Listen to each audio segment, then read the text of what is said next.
రాత్రికి ఐగుప్తు నుంచి విడుదల కలిగించిన దేవుడు, రాత్రికి ఎర్ర సముద్రం పాయలుగా చీల్చగలిగిన దేవుడు, రాత్రికి పూరేలను కురిపించగలిగిన దేవుడు, ఎడారిలో సెలవును ప్రవహింపజేసిన దేవుడు వాగ్దాన దేశానికి వస్తే, నెరవేర్పు దగ్గరకు వస్తే రాత్రికి చెయ్యను, సంవత్సరంలో కూడా చెయ్యను, నిదానంగా క్రమక్రమంగా చేస్తాను. కారణం ఏంటి?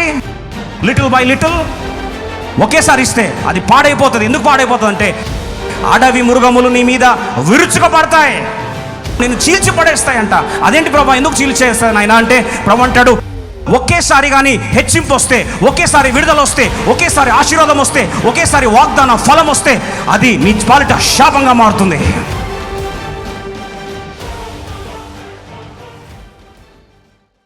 నీవు అభివృద్ధి పొంది ఆ దేశమును స్వాధీనపరచుకుని వరకు క్రమముగా వారిని ఎదుట నుండి వెళ్ళగొట్టేదను. ఎలా వెళ్ళగొడతాడట? Little by little, step by step. If God wants to give a deliverance, He can give you overnight. But God says the promised land has to be inherited step by step, little by little, process by process, waiting by waiting, endurance and patience. ఎందుకు ప్రభు ఇదంటే 29 వచనం రాస్తుంది, త్వరగా చదవండి. 29, దేశము పాడై అడవి మృగములు నీకు విరోధముగా విస్తరింపకుండానట్లు వారిని ఒక్క సంవత్సరంలో నేను ఎదుట నుండి వెళ్ళగొట్టను. I will not drive them out in just an year. It is impossible. ఎందుకు ప్రభా, చేత కాదా నీకంటే?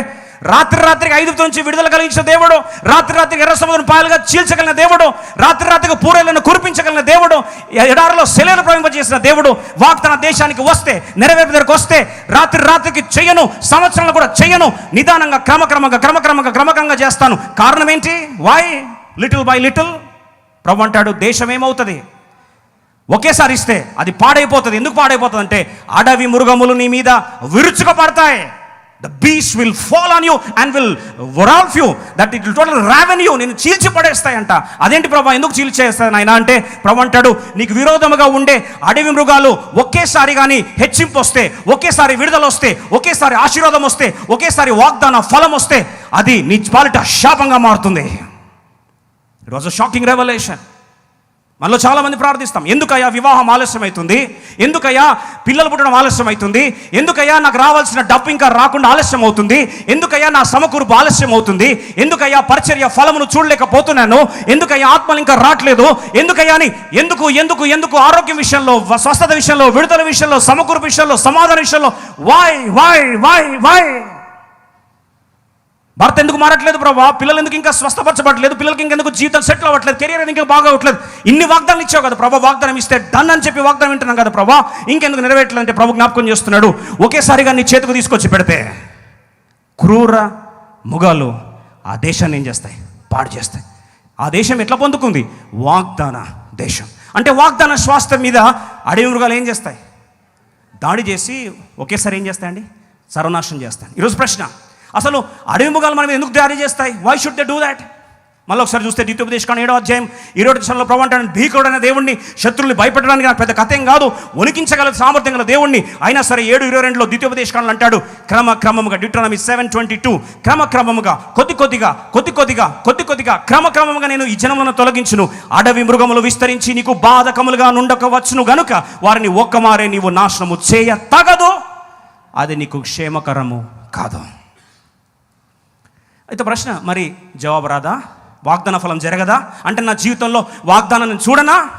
Psalm 84:11 దేవుడని యెహోవా సూర్యుడును కేడమునై ఉన్నాడు, యెహోవా కృపయు ఘనతయు అనుగ్రహించును, యథార్థముగా ప్రవర్తించిన వారికి ఆయన ఏ మేలు చేయక మానడు. మళ్ళీ ఒకసారి చెప్పండి, ఏ మేలు చేయక మానడు. ఫలము తథ్యం, జవాబు తథ్యం, దర్శన నెరవేర్పు తథ్యం, వాగ్దాన నెరవేర్పు తథ్యం, వాగ్దాన ఫలము చూసేది తథ్యం. It's undebatable, undeniable. అంటే మన భాషలో తెలంగాణ బరాబర్ నెరవేరుతుంది. కానీ ఎప్పుడు అనేది క్వశ్చన్. అర్థమైందండి? వాగ్దానం నెరవేరకపోయే ప్రసక్తే లేదు. It's only matter of time. ప్రభు అంటాడు, నేను వెంటనే మాత్రం చెయ్యను. Time is a debatable thing. It requires your patience, your endurance, ఓపిక. అంతవరకు ఏం చేయాలి? మనం అంటాం, ఇంకెంతకాలం ప్రభా, నా మీద నీకు ప్రేమ, చెప్పండి, పర్లేదు. లేదా ప్రభా అందరూ చాలా త్వరగా వెళ్ళిపోతున్నారు ప్రభా, నాకెందుకు ఆలస్యం అవుతుంది ప్రభా? Are you hating me lord? నేనంటే నీకు పడదా నాయనా? Why did you slow my success lord? Why did you slow down my settlement lord? అంటామా లేదా? ఉందన్నట్టు చెప్పండి. ప్రభా నిజంగా నీకు నేనంటే కోపమా? కామన్ పదం ఏంటంటే నేనంటే దేవునికి ఇష్టం లేదనుకుంటా. వాళ్ళకేమో దబదబ వాగ్దానాలు నెరవేరుతున్నాయి, నాకే నెరవేరుతున్నాయి, నా పిల్లల విషయం నెరవేరుతలేదండి. అదేంటండి మరి నాకు మాత్రం వాగ్దానాలు వాళ్ళకంటే పవర్ఫుల్ ఉన్నాయి కానీ నాకంటే ఫాస్ట్గా వాళ్ళు పోతున్నారండి. గుర్రం అక్కడండి, ఇది గాడిదండి అని చాలా ఫీల్ అవుతూ ఉంటాం. ఒక మాట చెప్పాలని ఆశపడుతున్నాను, ప్రశ్న అడుగుతున్నాను. దేవుడు నేను ఎంత పిచ్చిగా ప్రేమిస్తున్నాడంటే, నిన్ను ప్రేమిస్తున్నాడు కాబట్టే నీ వాగ్దాన స్వాస్థ్యము దేశం మీద క్రూర మృగాలు పడి ధ్వంసం చేస్తాయి. ఎందుకంటే సడన్గా వెంటనే ఇస్తే you will fall in to the attention and scanner of the wild బీస్.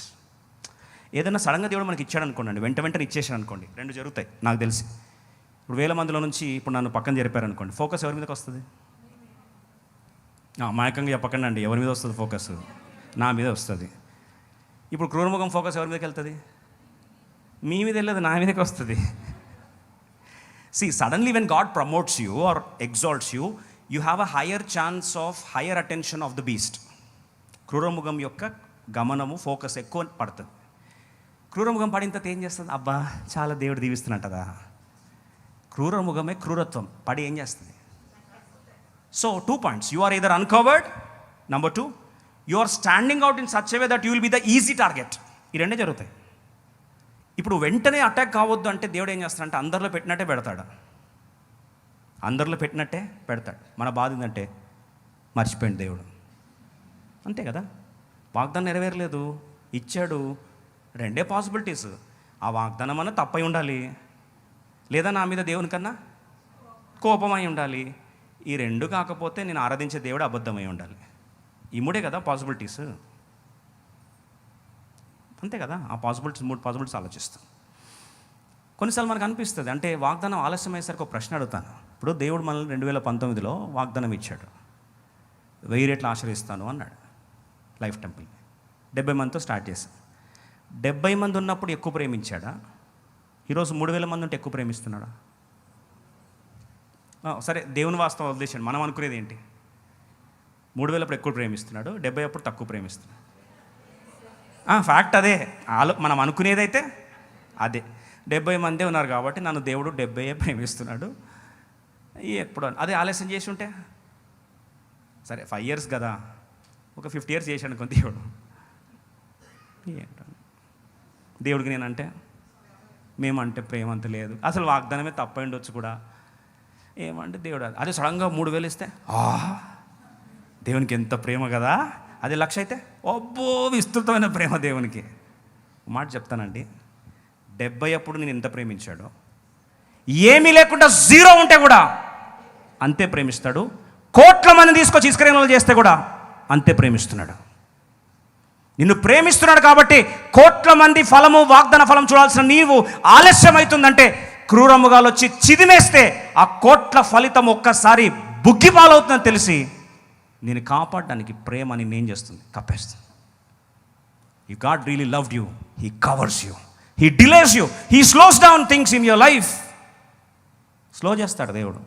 అలా చేయకపోతే దబదబ ఇచ్చేసాడు అనుకోండి. ఉజ్జయ జీవితాన్ని మీకు జ్ఞాపకం చేస్తాం. క్రూరముగా రెడీగా పొంచిందంట.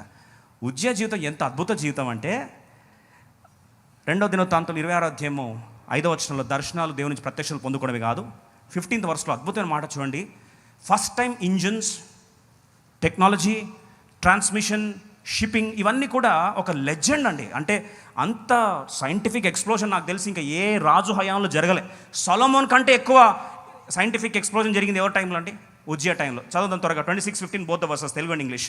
And he made in Jerusalem engines, చూడండి, engines invented by cunning men to be on the towers, bulwarks, shoot arrows, great stones withal, and his name spread far abroad, for he was marvelously helped. ఎంత famous అంటే scientific technology, ammunition, యుద్ధ రంగాల్లో, తర్వాత missile టెక్నాలజీలో ఏది తీసుకున్నా సరే legend అండి. ఎక్స్ప్లోజన్ అనుకోండి, ఇంకా సైంటిఫిక్ ఎక్స్ప్లోజన్ ఏ రేంజ్లో జరిగిందంటే అంత రేంజ్లో జరిగిపోయింది. ఇప్పుడు దేవుడు వెంట వెంటనే ఇచ్చేశాడు కదా అని, ఫటాఫట్, మన భాషలో ఫటాఫట్ ఇచ్చేసాడు. ఫటాఫట్ ఇచ్చేసరికి ఇప్పుడు క్రూరముఖం వచ్చి ఏం చేయాలి?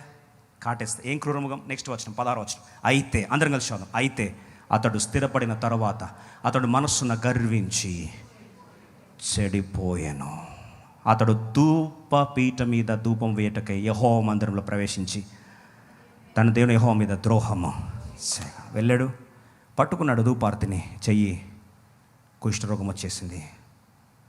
శరీరం అంతా, దృశ్యం చూస్తాం, శరీరం అంతా కుష్ఠు ప్రవేశించింది. కుష్ఠరోగానే చరిత్రలో అంతర్ధానం అయిపోయాడు. ఆయన శవం దగ్గరకు రావడానికి కూడా ప్రజలు భయపడ్డారు. The tragic death history could ever record. నిన్ను దేవుడు ప్రేమిస్తే 2 ఆప్షన్స్ నీకు ఇస్తే ఏది కోరుకుంటారు? వెంట ఇచ్చేసి ఉజ్జాలకు కావాలా, లేదా ఇశ్రాయేల్ ప్రజల్లాగా నిదానంగా ఇచ్చి క్రమక్రమంగా ఇచ్చి శత్రులు దాడి చేయకుండా కాపాడాలి? ఏది కావాలండి? రెండోది. ఒకరోజు అండి వాక్య పరిచర్య యూనివర్సిటీలో ముందు పరిచర్య చేస్తుండే, యూనివర్సిటీలో బైబిల్ స్టడీస్ తీసుకుంటుండే. యూనివర్సిటీలో ఉద్యోగం స్టార్ట్ చేసి ఒక్కొక్క సైంటిఫిక్ ఎక్స్ప్లోజన్ ఎట్లా జరిగిందని, టెక్నాలజీ అన్ని areas, missile technology, ammunition, engine technology అన్నీ కూడా స్టూడెంట్స్తో చర్చించుకుంటూ చాలామంది ఇంకా బాగా ఎగ్జైట్ అయిపోయారు. ఎంత ఎగ్జైట్ అయ్యారంటే 8 బైబిల్ స్టడీస్ అయిపోయండి. 8th బైబిల్ స్టడీలో do have any prayer request అన్నాను. అంటే అందరు పరిగెత్తుకుంటూ వచ్చారు. అన్న ఉజ్జాలాగా దేవుడు మనం దీవించును కాక అని ప్రార్థన చేయండి. 8th బైబిల్ స్టడీ అయిపోతుంది అన్నాను. సరే చేస్తాను, కానీ ఇది ఒక్క వారం పోస్ట్పోన్ చేస్తున్నాను. 9th బైబిల్ స్టడీ తర్వాత మీరు అడగండి, తప్పకుండా ప్రేయర్ చేస్తాను. 9th బైబిల్ స్టడీ రోజు గర్వించి చెడిపోయి నష్టపోయాను, స్థిరపడిన తర్వాత వాక్యం వచ్చిన తర్వాత కుష్టి వచ్చిందని తర్వాత ప్రార్థన మనకు కావాలంటే అందరూ తల కిందకి వేశారు. అందరు వచ్చారు కదా ప్రేయర్ రిక్వెస్ట్ కొరకు చేద్దామని. నేను ఆశతో తాతలాడుతున్నా అంటే దండం పెట్టి వద్దులే అన్నా, థ్యాంక్ యూ అన్న. ఎందుకు చెప్తున్న ఈ మాట అంటే, మన జీవితంలో దేవుడికి ఏది మేలో మనకు తెలుసు. ఆయన ప్రేమిస్తున్నాడు కనుకనే మన జీవితంలో ఆయన కోరేది వాగ్దాన ఫలం మీద మన మనసు కాదు, వాగ్దానం ఇచ్చిన దేవుని మీద మన ప్రేమ. ఏది ఇంపార్టెంట్ అండి? వాగ్దాన ఫలమా, లేకపోతే వాగ్దానం ఇచ్చిన దేవుని మీద విశ్వాసమా? ఆయన మీద బంధం కాదా దేవుడు కోరుకుంది? పరమగీతంలో 8:5లో షులమితి ఎంత అద్భుతమైన సీన్, అంత బ్యూటిఫుల్గా ఉందో చూడండి.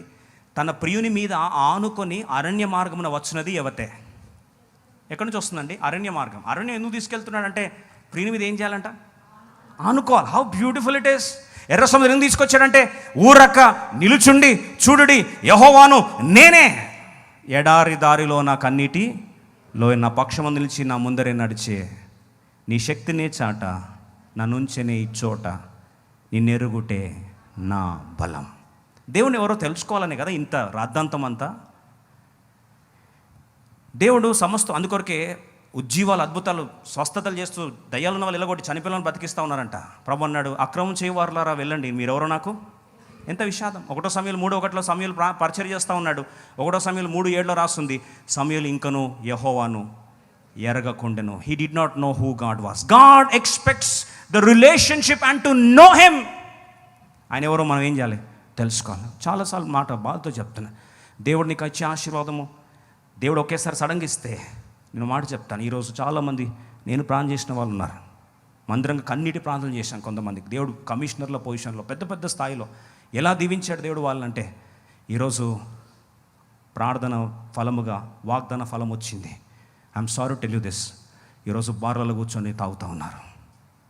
ఇదే టైంలో వాక్యంలో మందిరంలో కూర్చోాల్సిన వారు ప్రార్థన చేస్తే ఉద్యోగ భిక్ష దేవుడు ఇస్తే ఈరోజు ఇంట్లో కూర్చొని నిద్రపోతున్న వాళ్ళు ఉన్నారు. టీవీ చూస్తూ వార్తలు కాలక్షేపం చేస్తూ ఉన్నారు. What is that blessing when you are going away from God? Is it a blessing? ఇప్పుడు ఆ క్రూరముఖం, అహంకారం అనే క్రూరముఖం, the beast of the pride, beast of success, beast of reputation, beast of materialism, beast of commercialization. పరిగెడుతున్నాం. ఎంత పరిగెడుతున్నాం మనం అంటే, ఒక విషాదకర మాట చెప్తాను. అల్టిమేట్గా బలమున్నవాడు ఓడిపోయేవాడే, వేగం ఉన్నవాడు కూడా ఓడిపోయేవాడే, కానీ సహనం ఉన్నవాడు మాత్రమే గెలుస్తాడు. ఈరోజు don't throw away your ball so soon. Don't throw away your race so soon. Don't quit your race so. దయచేసి విడిచిపెట్టి ఇంక నా వల్ల కాదని వెళ్ళొద్దని ఆ గాడిద పిల్ల మనతో ఏం చేస్తుంది? మాట్లాడుతూ ఉంది. ఒక మాట చెప్పి ముగిస్తాను. అది దేవుడు నీకు ఆశీర్వాదం కోరితే నీ జీవితంలో ఏదైనా సరే ఆలస్యం చేసి ఎలా ఇస్తాడు? లిటిల్ బై లిటిల్, మెల్లమెల్లగా దేవుడు ఇస్తాడు.